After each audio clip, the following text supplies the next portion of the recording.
And Secretary Bessent, thank you so much for being here. This is obviously a massive announcement that the president just made. I know there were a lot of options being considered behind the scenes, different pathways. How did the president come to this decision? Well, look, the president's had a vision for a long time. He's been talking about tariffs. He implemented China tariffs in his first term. So he has been thinking about this for a long time. And with the reciprocal tariffs, there are a group of factors. Is one, excuse me, what's the other country's tariffs? As important, or sometimes more importantly, what are the non-tariff barriers? Is there currency manipulation, and is there unfair subsidy to labor or finance cost? Yeah, and when you look at this on the reciprocal tariffs themselves, how did you come up with the calculation, essentially, in terms of what this looks like for each country? Because obviously we're looking at the numbers here. There are different ones. And I can see some of the countries disputing some of these reciprocal tariffs, saying that's not actually what we charge. What would your response to that be? Well, I can tell you USTR has the volumes of data, and they've been doing it a long time. So, and all this will probably be challenged in court. And I think that USTR in Trump's first administration won over 4,000 lawsuits. So I think the data is very robust. So you expect that if there are any legal challenges that the administration would be successful on that front? I think the data is very robust, and it's going to be difficult to challenge. And as we're looking at this, on China, for example, some of the nations, there's the baseline 10% tariff, and there's a reciprocal tariff. China has this 34% tariff. There were already 20% tariffs in place on China. So is that 34% on top of that, meaning it's a 54% reciprocal tariff on China? I believe it is.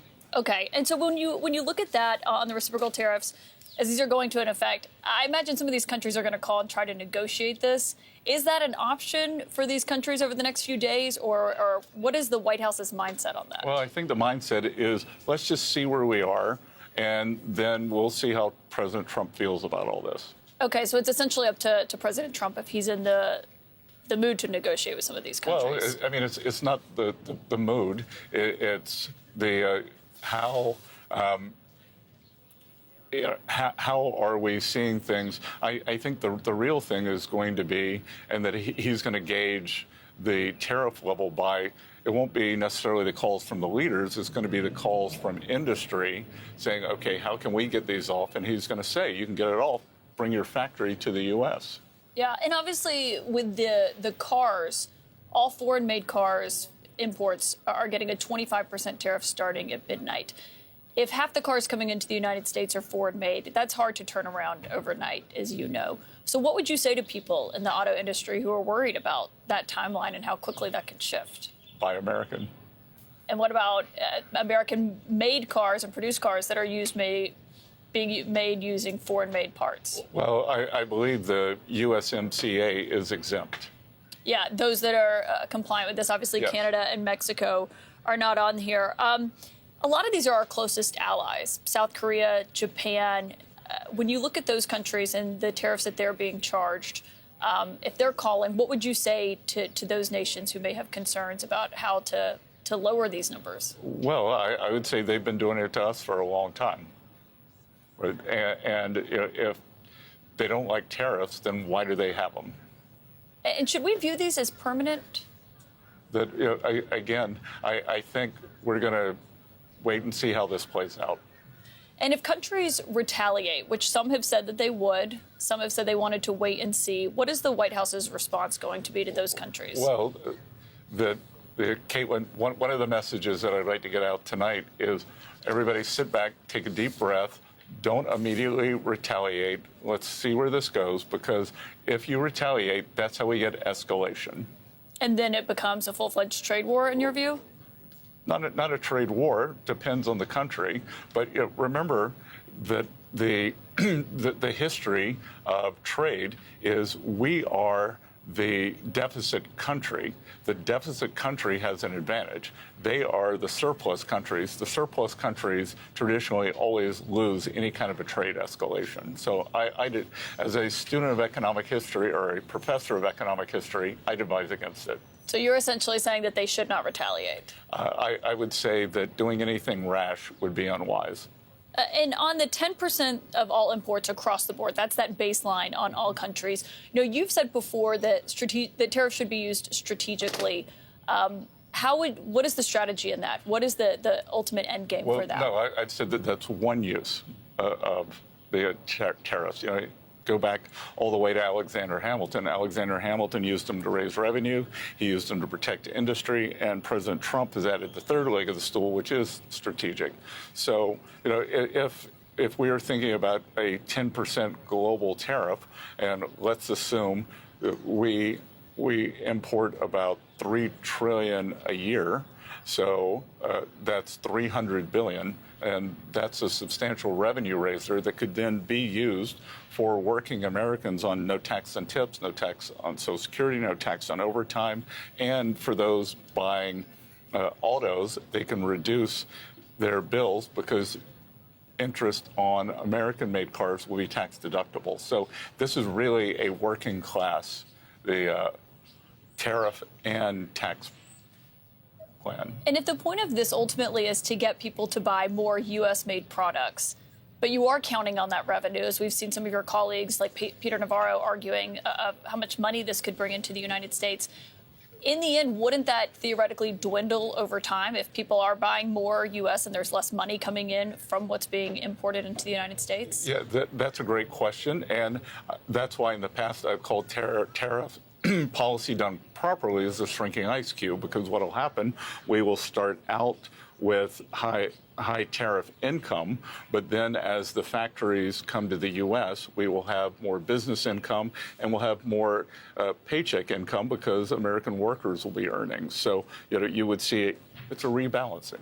So we'd rebalance away from tariffs to more domestic income. But the idea that it would put a dent in the national debt then would seem not to be likely, right? Well, not at all, because for right now, we have the income that we have, and we will be adding tariff income to that. So when we get CBO scoring, the CBO scoring is not going to include any tariff income. It's not going to include any. So this is all going to be extra.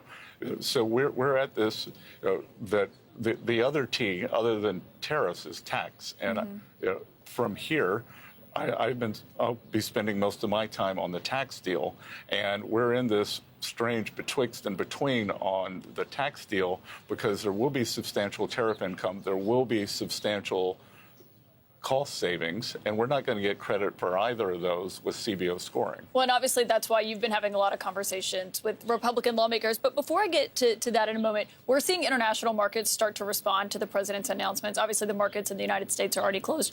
What do you expect the stock market to look like when it opens tomorrow in reaction to this? I don't know. I don't know where it's going to trade open tomorrow. I don't know where it's going to close tomorrow. And, I think what's going to be important are the underlying economic fundamentals, because at the end of the day, Warren Buffett says in the short run, the market's a voting machine. In the long run, it's a weighing machine.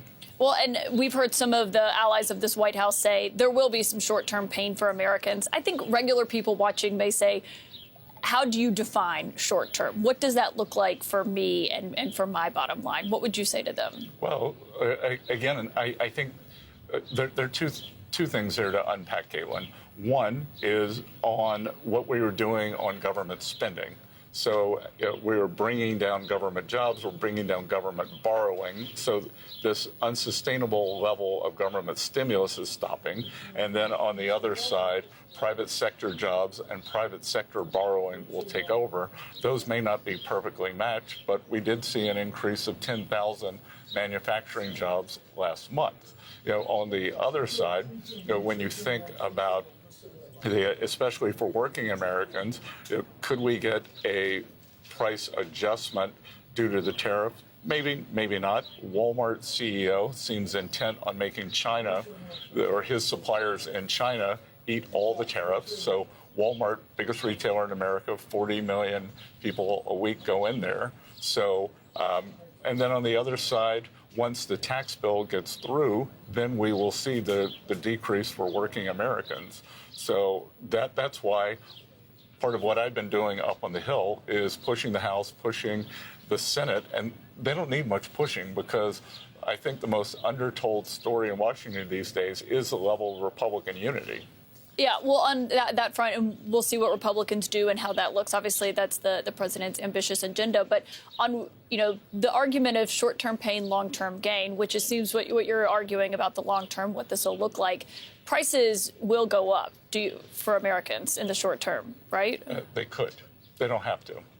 And that's if they don't have to, you're arguing if businesses do not pass those on to those consumers. Well, in the President Trump's first administration, prices didn't go up, so the businesses don't have to pass them on, or the producers in the other countries can eat the tariffs, and traditionally the dollar adjusts. So it's a very complicated calculus to see where we end up. Yeah, and of course, these are much broader than the ones in the first term. The president was making the argument in the Rose Garden about what economists predicted then and what this looks like now.